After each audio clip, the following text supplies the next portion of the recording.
ناظرین آداب، میں ہوں عاطف عمران۔ مولانا آزاد نیشنل اردو یونیورسٹی کے اس تعلیمی خبرنامے میں آپ کا استقبال ہے۔ آئیے سب سے پہلے نظر ڈالتے ہیں آج کی سرخیوں پر۔ فیکلٹی انکریمنٹس 2017 کے ہدایات پر عمل آوری۔ NCTE 2026 سے ایک سالہ BEd اور MAd کورسز کو دوبارہ کرائے گا متعارف۔ اور اردو یونیورسٹی میں مولانا رومی پر 2 روزہ بین الاقوامی کانفرنس کا انعقاد۔ اور اب خبروں کی تفصیل۔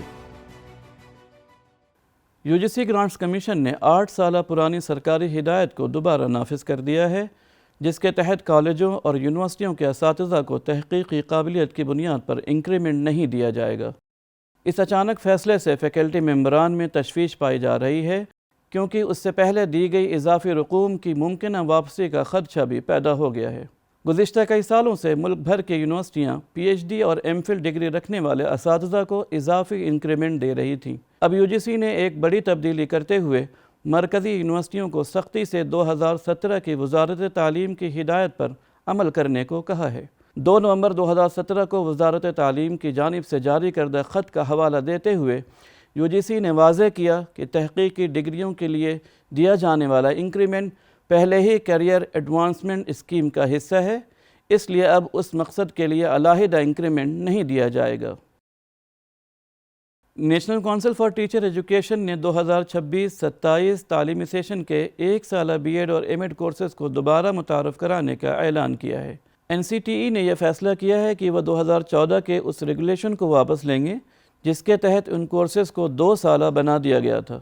نئے مسودہ قوانین کے مطابق ایک سالہ MAd کورس فل ٹائم ہوگا، جبکہ ورکنگ پروفیشنلز کے لیے 2 سالہ پارٹ ٹائم آپشن دستیاب ہوگا۔ ایک سالہ BEd صرف ان طلبہ کے لیے ہوگا جنہوں نے 4 سالہ ڈگری یا پوسٹ گریجویشن مکمل کی ہو۔ 3 سالہ گریجویشن کرنے والوں کے لیے 2 سالہ BEd بدستور جاری رہے گا۔ NCTE کے چیئرمین پنکج اروڑا کے مطابق نئے MAd کورسز میں تحقیق، فیلڈ ورک اور کمیونٹی انگیجمنٹ کے اجزاء شامل کیے جائیں گے۔ یہ فیصلہ قومی تعلیمی پالیسی 2020 اور یونیورسٹی گرانٹ کمیشن کے higher education qualification framework کے مطابق کیا گیا ہے۔ مولانا آزاد نیشنل اردو یونیورسٹی کے شعبہ فارسی و مطالعات وسط ایشیا میں فارسی زبان کے معروف صوفی شاعر مولانا جلال الدین رومی پر 2 روزہ بین الاقوامی کانفرنس منعقد کی گئی۔ مانو کے شعبہ فارسی و مطالعات وسط ایشیا کی صدر شعبہ اور سیمینار کے ڈائریکٹر ڈاکٹر سیدہ عصمت جہاں کے مطابق یہ بین الاقوامی سیمینار خانہ فرہنگ جمہوریہ اسلامی ایران ممبئی کے اشتراک سے منعقد ہوئی۔ اس کانفرنس میں ایران، افغانستان، ترکی، تاجکستان سمیت دیگر ممالک کے مقالہ نگاروں نے شرکت کی۔ افتتاحی اجلاس میں یونیورسٹی کے وائس چانسلر پروفیسر سید عین الحسن نے صدارتی خطاب فرمایا۔ جو وحدت کی جو نشانیاں تھیں ان کو ہم نے ہولی قرآن سے لے لی اور ہم اس پر چلنے لگے۔ سینے خواہم شرح از فراق تا بگویم شرح درد اشتیاق۔ جبکہ علی گڑھ مسلم یونیورسٹی کے کل ہند انجمن اساتذہ فارسی و سابق صدر شعبہ فارسی کے پروفیسر آزرمی دخت صفوی نے کلیدی خطبہ پیش کیا۔ Rumi's poetry has served as a messenger of unity, toleration, and harmony. He firmly declares that to hate and to differentiate between two men is like shedding each other's blood. University grants commission نے UGC care general فہرست کو باضابطہ طور پر ختم کر دیا ہے اور اس کی جگہ تحقیق و اشاعت کے لیے معیاری جرائد کے انتخاب میں فیکلٹی ممبران اور طلبہ کی رہنمائی کے لیے تجویز کردہ پیرامیٹرز متعارف کرائے ہیں۔ یہ فیصلہ 3 اکتوبر 2024 کو UGC کی ایک میٹنگ میں کیا گیا۔ ماہرین تعلیم کے ایک گروپ کے تیار کردہ پیرامیٹرز عوامی مشاورت کے لیے 25 فروری 2025 تک دستیاب ہوں گے اور اسٹیک ہولڈرز اپنے تاثرات اس ای میل پر بھیج سکتے ہیں۔ UGC کے چیئرمین M جگدیش کمار کے مطابق UGC کیئر فہرست 2018 میں اس مقصد کے تحت متعارف کرائی گئی تھی کہ تعلیمی تقرریوں، ترقیوں اور تحقیقی فنڈنگ کی درخواستوں کے لیے صرف مستند جرائد کو تسلیم کیا جائے۔ اب نئے پیرامیٹرز کے ذریعے تحقیقی اشاعتوں کے معیار کو مزید بہتر بنانے کا ارادہ کیا گیا ہے۔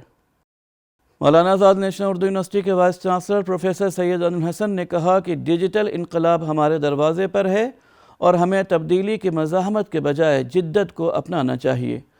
آپ ٹیکنالوجی کے دور میں تعلیم کی تشکیل نو کے عنوان سے منعقدہ 2 روزہ قومی کانفرنس کے افتتاحی اجلاس سے خطاب کر رہے تھے۔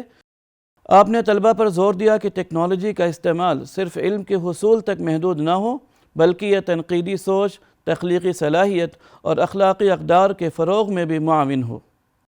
مانو تعلیم میں ٹیکنالوجی کے انضمام کے لیے پرعزم ہے اور اس کا شعبہ تعلیم و تربیت ایشیا کا سب سے بڑا شعبہ ہے۔